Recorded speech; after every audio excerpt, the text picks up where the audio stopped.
Good morning. आपका history का इकाई 7 चल रहा है। टोटल इकाई 8 है, एक इकाई और बैठ बच जाएगी जो कि कल समाप्त हो जाएगी। तो इकाई 7 हम लोग देख रहे हैं। सॉरी,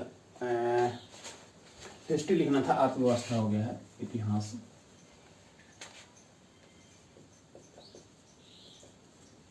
इतिहास इतिहास का 7 लेसन चल रहा है, ठीक है। और आपका 8 लेसन इसमें टोटल है। 7वां लेसन है व्यापार एवं भूमंडलीकरण। व्यापार तो आप लोग जानते हैं, जो वस्तुओं को खरीद बिक्री करता है उसे क्या करते हैं हम लोग, व्यापार कहते हैं। यानी एक जगह से दूसरी जगह वस्तुओं को खरीदना और बेचना ही क्या कहलाता है, व्यापार कहलाता है। अब देखते हैं हम लोग भूमंडलीकरण क्या है।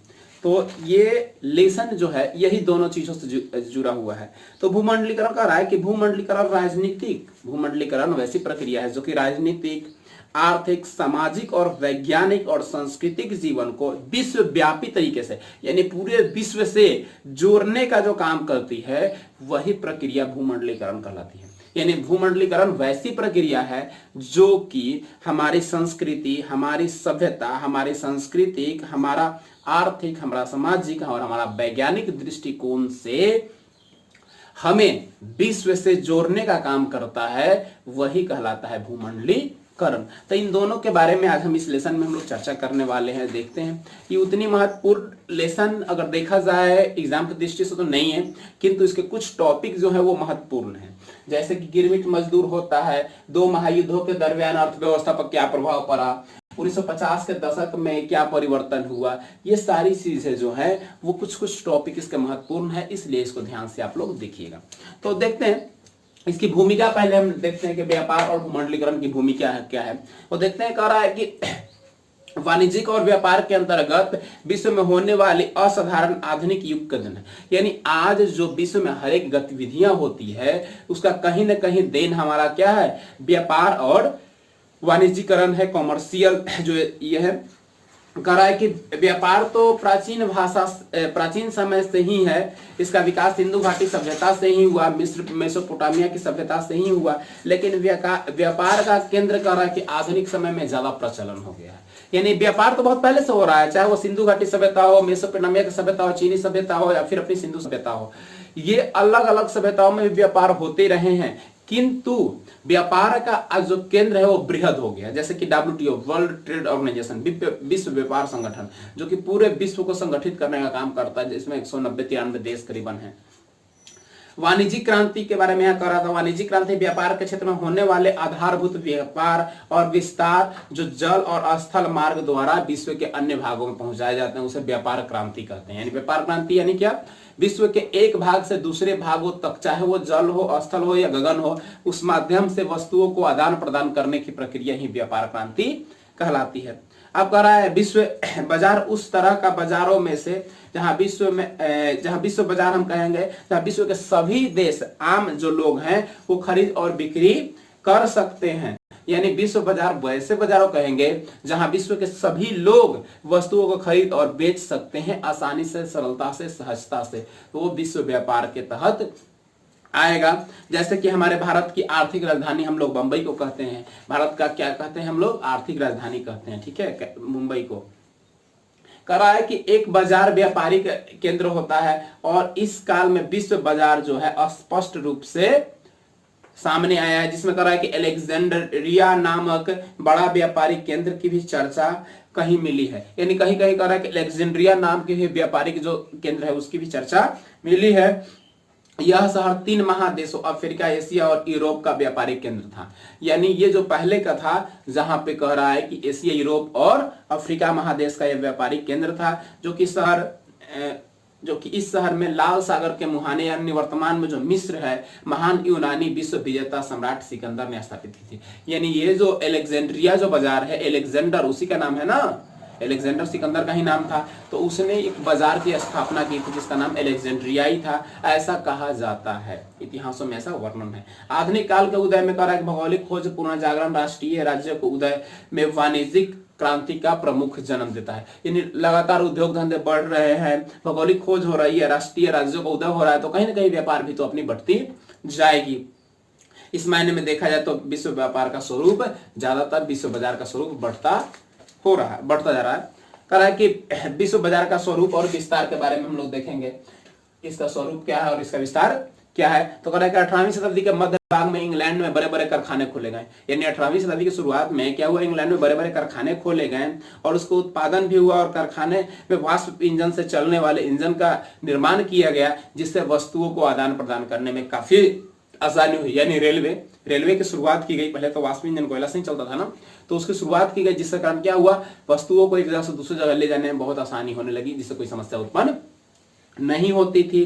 तब इंग्लैंड और अमेरिका, भारत, अफ्रीका की ओर से ध्यान खींचा और इसमें पर्याप्त मात्रा में कच्चे माल का निर्माण किया गया और इसी दो चीजों पर औद्योगिक क्रांति सफल हुई और इंग्लैंड में प्रचुर संसाधनों का अस्थायी रूप में आरंभ हुआ।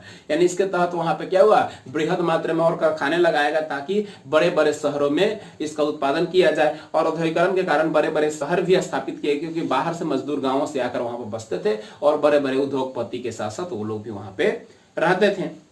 गिरमिट मजदूर एक कह रहा है, गिरमिट मजदूर क्या है इसके बारे में समझना पूछता है, गिरमिटिया मजदूर से आप क्या समझते हैं।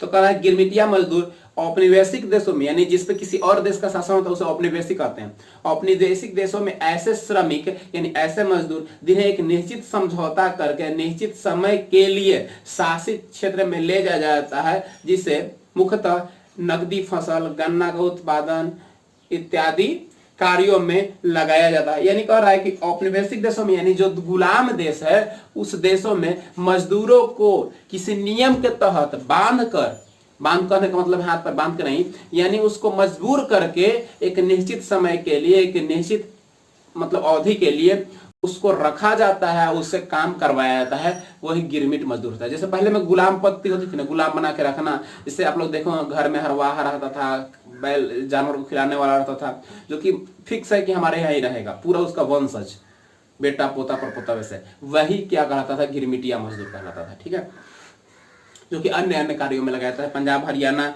में गन्ना खेती, जमैका, फिजी और टोक्यो जैसे देशों में भी ऐसे मजदूर यहाँ से ले जाए जाते हैं कि इतने साल के लिए आप मेरे यहाँ रहिएगा। कह रहा है कि औद्योगिकरण के क्रांति के फैलाव के साथ साथ विश्व व्यापार भी विश्वव्यापी होता गया। इसमें कह रहा है कि व्यापार, श्रमिकों का पलायन और पूंजी के प्रवाह ने तीनों प्रवृत्ति ने जन्म दिया और कच्चे माल इंग्लैंड और यूरोप के विभिन्न देशों में निर्यात और आयात किए जाते थे।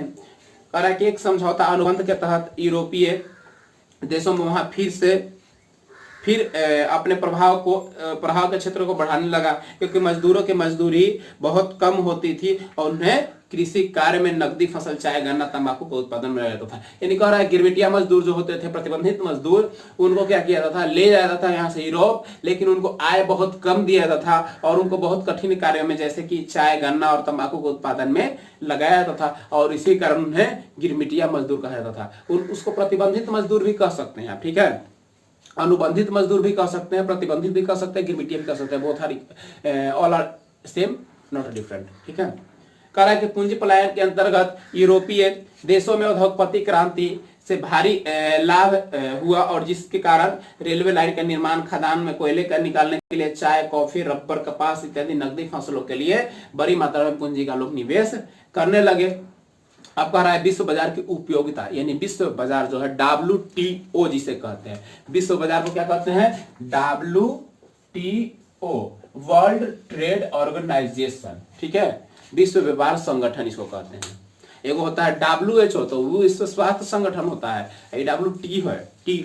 ठीक है, कह रहा है कि आर्थिक गतिविधियों को स्वतंत्र रूप से संचालित करने के लिए, सुनिश्चित करने के लिए विश्वव्यापी होना आवश्यक था, जिसमें व्यापार, श्रमिक, पूंजीत मध्य वर्ग और आम उपभोक्ता के हितों के लिए विश्वव्यापी स्वरूप सुरक्षित रखना जरूरी था। किसान अपने उपज का अच्छा कीमत पा सके और उससे बाजार में क्या हो, ज्यादा प्रतिस्पर्धा हो, कुशल श्रमिक का जीवन स्तर का विकास हो और वैश्विक बाजार की प्राप्ति हो, रोजगार के नए अवसर मिले। आधुनिक विचार और चेतना का बड़ा महत्व भी विश्व व्यापार संगठन का पड़ा।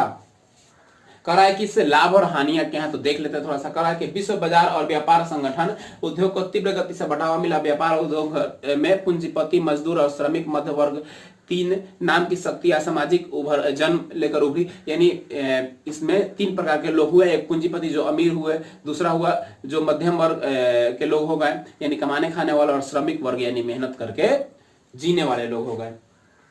औद्योगिकरण और आधुनिकीकरण ने विश्व को एक अवलोकन में, मतलब विश्व की एक नई रूपरेखा तैयार की और औपनिवेशिक देशों में रेल मार्ग, सड़क मार्ग, बंदरगाह, खनन, बागवानी, संरचना क्षेत्रों का विकास हुआ, जिसमें कह रहा है कि फसलों का भी निर्माण उत्पादन किया तथा तंबाकू, रबर, कॉफी, चाय, नील, गन्ना इत्यादि के खेती में भी क्रांति आई और विश्व व्यापार में नवीन तकनीकी का सृजन हुआ और इस तकनीकी के तहत रेलवे, भाप इंजन, भाप से चलने वाले जहाज, टेलीग्राफ, टेलीग्राम, जलपोत इत्यादि का निर्माण हुआ और विश्व व्यापार संगठन में कई गुना लाभ बढ़ गई। करें 1820 से लेकर 1914 ईस्वी तक विश्व व्यापार का 25 से 40 गुना वृद्धि हुआ और ये पूरे वैश्विक व्यापार का 60% हिस्सा इसका खेती और खनन और कपड़ा उद्योग था, कोई एक बड़े जनसंख्या को व्यापार और उद्योग के रूप में शामिल किया। अब हम लोग देखते हैं विश्व व्यापार के हानि। लाभ देख लिए, इससे फायदा हुआ, अब देखते हैं हानि हम लोग।